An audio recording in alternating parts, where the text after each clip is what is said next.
네, 지금 이 시각 여러분이 주목할 만한 이슈 살펴보겠습니다. 지난주 코스피가 연일 사상 최고치를 갈아치우면서 우리 증시가 뜨겁게 달아올랐는데요. 오늘은 코스피가 3,800선도 돌파해 나흘 연속 종가 기준 최고치를 경신했습니다. 코스피는 이달 들어 지난 2일 3,500선, 지난 10일 3,600선, 16일 3,700선을 내리 돌파한 이후 단 이틀 만에 3,800선까지 넘어서면서 엄청난 상승세를 보이고 있습니다. 보도에 배시진 기자입니다. 코스피 마감가는 전 거래일보다 1.76% 오른 3,814.69. 이때까지 우리 증시에서 보지 못했던 숫자입니다. 이날 지수는 3,770선에서 상승 개장한 뒤 장 초반 하락 전환했습니다. 하지만 이후 반등해 오전 장 중 사상 최초로 3,800선을 돌파했고 3,810선 위까지 치솟으며 장중 종가 기준 최고치를 모두 새로 썼습니다. 반도체 호황에 대한 기대감이 시장에 깔린 가운데 미중 무역 갈등도 완화할 조짐을 보이면서 투자 심리가 반응한 것으로 보입니다. 유가증권 시장에서 기관이 약 6천억 원어치 사자에 나서며 지수 상승을 이끌었고 개인과 외국인은 매도 우위를 보였습니다. 시가총액 상위 항목 대부분에 빨간불이 들어왔습니다. LG전자가 인도법인 기업 공개에 성공했다는 평가를 받으며 크게 올랐고 미래에셋증권 등 증권업종도 국내 증시 호조에 힘입어 초강세를 보였습니다. 코스피는 지난 2일 3,500선을 돌파한 이후 단 7거래일 만에 3,800선까지 치솟으면서 엄청난 상승세를 보이고 있습니다. 단기 급등 부담에 따른 조정 가능성에도 유의해야 할 것으로 보입니다. 주가 상승 속도가 지나치게 빠른 것이 아니냐라는 우려들이 계속해서 제기되고 있는 것이고요. 따라서 단기 조정의 가능성은 항상 열려 있다. 코스피 4,000선까지는 이제 200포인트가량만이 남아있는 만큼 시장에서는 연내 4,000선을 달성할 수 있을 것이라는 관측도 나오는 상황. 우리나라 기업들의 3분기 실적과 더불어 미중 무역 갈등, 한미 관세 협상 결과 등 대내외 변수들이 우리 증시의 향방을 가를 전망입니다. 연합뉴스TV 배시진입니다. 실손 보험금을 빼돌리기 위해 종양 개수를 늘리는 방식 등으로 보험금을 편취한 의사와 브로커가 경찰에 덜미를 잡혔습니다. 환자들은 보험금으로 미용 시술이나 고가 영양제를 처방받았습니다. 이러한 방식으로 환자 115명을 상대로 10억 원의 실손 보험금을 타는 것으로 조사되는데요. 경찰은 이번 사례와 유사한 병원이 더 있는지 수사를 확대하고 있습니다. 보도에 고희훈 기자입니다. 부산의 한 유명 유방외과 전문 병원입니다. 이 병원 원장 A씨는 지난 2023년 2월부터 브로커들이 실손보험에 가입한 환자들을 골라 병원에 소개하면 유방 종양 제거 시술을 빙자해 허위 진단서를 만들어 보험을 빼들었습니다. 이 유방 초음파 검사를 통해서 종양이 4개가 나왔는 환자 같은 경우에 이 환자가 유방 확대 수술이나 축소 수술, 이마 거상이나 이런 걸 원한다. 그러면은 종양 개수를 마치 종양이 원래 6개가 있었던 듯이 이렇게 확장을 해서 이런 시스템. 종양이 늘어난 만큼 시술 비용도 증가하는데 늘어난 치료비를 보전받을 수 있도록 환자에게 성형 미용이나 고가 영양제 처방을 한 것으로 드러났습니다. 이러한 방식을 통해 A씨와 브로커들은 환자 115명을 상대로 10억 원의 실손보험금을 타는 것으로 조사됐습니다. 경찰은 기소 전 추징 보전을 신청해 병원장 등에게 7억 5천만 원 상당을 보전 인용받았습니다. 실비보험 가입자들에게 무료나 헐값에 성형미용 시술을 할 수 있다고 유인하는 경우가 많습니다.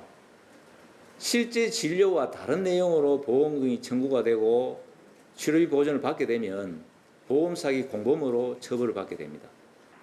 경찰은 의사와 브로커 등 3명을 구속 송치하는 한편 이번 사례와 유사한 병원이 있는지 수사를 확대 방침입니다. 연합뉴스TV 고희입니다. 프로야구 한화 이글스와 삼성 라이온즈가 1승 1패의 팽팽한 전적을 가지고 대구로 이동합니다. 3차전을 치르게 되는데요. 승패는 균형을 이뤘지만 삼성의 타선이 한화의 원투펀치, 폰세와 와이스 선수를 난타했다는 게 인상적입니다. 이제 한화 토종 에이스 류현진 선수를 마주하게 되는데요. 어떤 결과가 나올까요? 보도에 이초원 기자입니다. 한화가 자랑하는 리그 최강 원투펀치가 마운드에 선 프로야구 플레이오프 1, 2차전. 예상을 뒤엎고 삼성 타자들은 폰세를 상대로 6이닝 6득점했고 와이스에게는 4이닝 5득점을 올렸습니다. 플레이오프 1승 1패, 승부는 원점이지만 한화로선 뜻밖의 경기 내용입니다. 그렇기 때문에 야구가 어렵다고 이야기하는 것 같습니다. 폰세와 와이스를 무너뜨린 삼성의 타자들을 3차전에서 마주하는 건 토종 투수의 자존심 류현진입니다. 류현진은 미국 진출 전인 2007년 이후 18년 만에 가을 야구 무대를 밟습니다. 올 시즌 삼성전에 2경기 출전해 1승 무패, 평균 자책점 4.50의 불안한 모습을 보였습니다. 하지만 포스트 시즌은 팀의 토종 에이스들이 외국인 투수보다 더 각성한 모습을 보여주는 경우가 많아 류현진이 18년 만에 가을 야구에서 삼성의 타선을 잠재울지 주목됩니다. 시리즈를 거듭할수록 강해지고 있는 삼성 타자들은 폰세와 와이스를 공략하며 자신감이 붙었습니다. 플레이오프 팀 타율은 하나와 똑같이 3할 1푼 9리지만 디아즈, 이재현, 김영웅 등 간판 타자들이 적재적소에 꼭 필요한 점수를 내주며 폭발력을 더하고 있습니다. 항상 저희는 라팍에서 좋은 결과, 흐름을 갖고 있기 때문에 라팍에서 더 이 분위기를 끌고 간다면은 3차전, 4차전 더 좋은 모습 보일 수 있을 것 같아요. 3차전 선발로 나서는 후라도는 한화전 전승, 평균 자책점 0점대의 한화 킬러, 막강 타선을 등에 업어 어깨가 가볍습니다. 팽팽한 1승 1패 균형을 깨고 다시 분위기를 기울일 팀은 한화일지 삼성일지 운명의 3차전은 대구에서 열립니다. 연합뉴스TV 이초원입니다. 프랑스 파리의 루브르 박물관이 말 그대로 눈 뜨고 코 베었습니다. 대낮에 강도가 침입해 귀중한 문화유산을 훔쳐간 것인데요. 일요일 오전 개장 시간 중 외벽 공사로 어수선한 틈을 타 사다리차를 이용해 침범했는데 나폴레옹과 황후의 왕관, 목걸이, 브로치 등 보석류 9점을 훔쳐 달아났습니다. 건물 진입부터 탈출까지 단 7분밖에 걸리지 않았는데요. 대범한 수법으로 불과 7분 만에 모든 일이 벌어졌습니다. 장효인 기자입니다. 현지 시간 19일 오전 9시 반, 프랑스 파리 루브르 박물관에 4인조 괴한이 침입했습니다. 괴한들은 프랑스 왕실 보석류가 전시된 아폴론 갤러리에서 나폴레옹 1세 부인의 목걸이 등 보석 9점을 훔쳤습니다. 수천 개 다이아몬드로 장식된 왕관은 인근에 떨어뜨리고 갔습니다. Cette opération a duré presque 4 minutes. Ça a été très rapide. Il faut quand même dire que ce sont des professionnels. 범인들은 생강 쪽 외벽에 사다리차를 대고 올라갔습니다. 전동 절단기를 사용해 관내에 침입했고 목표물을 낚아챈 다음 전동 스쿠터를 타고 유유히 도망갔습니다. 범행 장소는 파리 경찰청까지 불과 800m 떨어져 있었습니다. 박물관은 이날 하루 휴관했습니다. 이미 입장한 관람객들이 퇴장 조치되는 등 박물관 인근은 한동안 소란스러웠습니다. Only happens in books. It's like a common topic in books and movies. Like the Louvre was robbed. This is our last day of a long trip, and this is the most exciting part today. 전문가들은 훔친 보석이 너무 유명해 팔기 어려울 거라고 봅니다. C'est un peu comme à l'époque où on avait volé la Joconde. Et d'ailleurs, on avait retrouvé la Joconde sous son lit. 루브르 박물관에선 1911년 레오나르도 다빈치의 모나리자가 도난당했다가 약 2년 만에 돌아오는 일도 있었습니다. 연합뉴스TV 장효윤입니다. 수확의 기쁨을 누려야 할 가을에 농민들의 한숨이 깊어지고 있습니다. 최근까지 이어진 가을비에 작물이 무르고 터지는 등 피해가 잇따르고 있기 때문인데요. 기온도 크게 떨어지며 냉해 피해도 우려됩니다.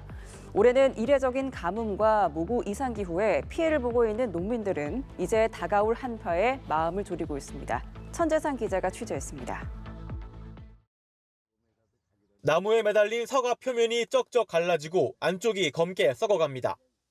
필요 이상으로 수분을 흡수한 과일이 터지는 열과 현상으로 이런 과일은 상품 가치가 없어 모두 버려야 합니다. 이례적으로 잦았던 가을비에 열과 현상이 걷잡을 수 없이 확산하고 있습니다. 이 사과밭에서만 15%에 달하는 과일의 피해가 발생했습니다. 또 날이 흐리고 비가 한 보름씩 와가지고 사과가 이렇게 다 쪼개지고 빨가지지도 않고 이 기후 때문에 농사 짓는데 너무너무 힘들고. 김장철 출하 시기를 앞둔 배추는 가을비에 녹아내렸습니다. 이맘때면 단단하게 차올라야 하는 배추는 속이 짓물러 주저앉았고 잎사귀는 붉게 변했습니다. 고온다습한 날씨에 배추 무름병과 녹균병이 확산한 겁니다. 농민들은 녹아버려 상품 가치가 없어진 배추를 이렇게 갈아 엎었습니다. 올해 햅쌀 수확에도 빨간불이 켜졌습니다. 앞서 강릉은 올여름 이례적 가뭄으로 벼가 잘 자라지 못했는데 수확 시기 비까지 오면서 작업이 지연되는 등 차질이 빚어졌습니다.